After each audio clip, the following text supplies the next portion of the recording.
समझते हैं कि क्या बाजार जो इस लेवल पर है 19,500 पे, क्या बाजार यहां से ऊपर जाएगा या बाजार यहां से नीचे जाएगा या बाजार एक रेंज बाउंड ट्रेडिंग करता हुआ नजर आएगा साहब। क्योंकि हालात ही कुछ इस प्रकार के हैं साहब। देखिए बाजार में जो गिरावट होती है ना, वो गिरावट होती है इनके कारण। ये है साहब बाजार में गिरावट के मुख्य वजह। यानी कि बाजार अगर गिरता है तो किन के कारण गिरता है? एफआई के कारण गिरता है। डीआईएस क्या चाहेंगे बाजार गिरे? नहीं चाहेंगे, क्योंकि उनका जो पैसा लगा हुआ है म्यूचुअल फंड के द्वारा लगा हुआ है।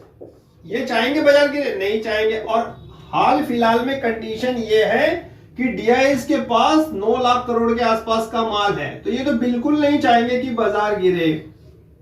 सरकार भी नहीं चाहेगी कि अपने देश का बाजार गिरे।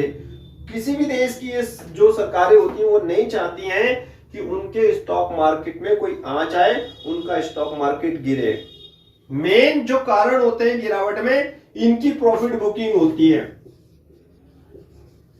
प्रॉफिट बुकिंग, ये लोग साहब क्या करते हैं? प्रॉफिट को बुक करते हैं। नीचे से ये माल ले लेंगे सस्ता, ऊपर बेच देंगे। लेकिन हाल फिलहाल में इनके पास क्या है?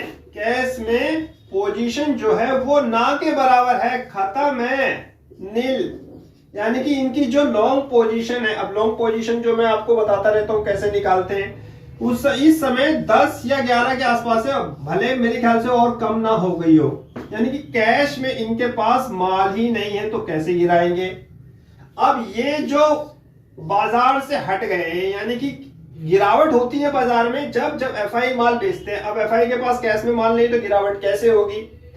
तो मुख्य वजह होती है बाजार में गिरावट की एफआई। अगर एफआई के पास माल है, बहुत सारा माल है, और ये बेचने के मूड में आ जाएं तो ही बाजार गिरेगा। अब देखिए आप, इन्होंने मार्च से शुरू करा था खरीदना, मार्च 2023 से बाजार में इन्होंने बाय करना शुरू करा था, ठीक है। और मेरे ख्याल से 80,000 करोड़ के आसपास का ये माल ले भी गए थे। फिर इन्होंने बिकवाली शुरू करी है जुलाई या अगस्त से, और अब तक इन्होंने मेरे ख्याल से 70 या 75 के आसपास माल बेच दिया है। हो सकता है इससे ज्यादा माल इन्होंने बेच दिया हो। यानी कि जितना इन्होंने माल खरीदा था मार्च के महीने में, उतना लगभग माल इन्होंने बेच दिया है। अब गिरावट की कोई संभावना ही नहीं है, क्योंकि जो गिराने वाले थे वही हट गए साहब। तेजी, बाजार में तेजी, क्या इन लेवल से बाजार में तेजी होगी? चलिए गिरावट तो नहीं होगी, हम मानते हैं। बाजार में तेजी जब होगी जब साहब ये एफआई नई बाइंग करेंगे, न्यू बाइंग। एफआई जो दोस्तों जब बाजार में खरीदना शुरू करते हैं ना, तब बाजार एक नया हाई बनाता है। एक बात मान के चलो, बिकवाली ये करेंगे नहीं, खरीदारी ये कर नहीं रहे हैं, तो बाजार क्या होगा? सिंपल सी बात है, खरीदारी ये करेंगे तो नया हाई, ये अगर बिकवाली करेंगे तो गिरावट। अब ये क्या कह रहे हैं? न्यूट्रल हो गए। यानी कि ना तो ये बिकवाली कर रहे हैं, भाई बिकवाली क्या कर रहे हैं? कल का अगर डाटा देखोगे तो इनका कमी होता आ रहा है, सेलिंग फिगर क्या होती है? कमी होती आ रही है। ना ये खरीदारी कर रहे हैं, ना ये बिकवाली कर रहे हैं। फिर क्या होगा?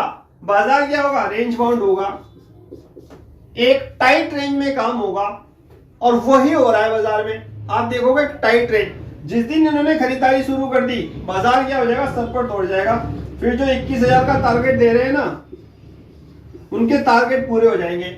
लेकिन आप याद रखो, 20,000 का लेवल जब तक नहीं आएगा, जब तक ये बाइंग नहीं करेंगे। डीआईएस की बाइंग सिर्फ बाजार को रोक सकती है ज्यादा गिराने से। नया हाई, नई तेजी जब बनेगी जब ये वहां से यानी एफआई माल खरीदेंगे। नमस्कार।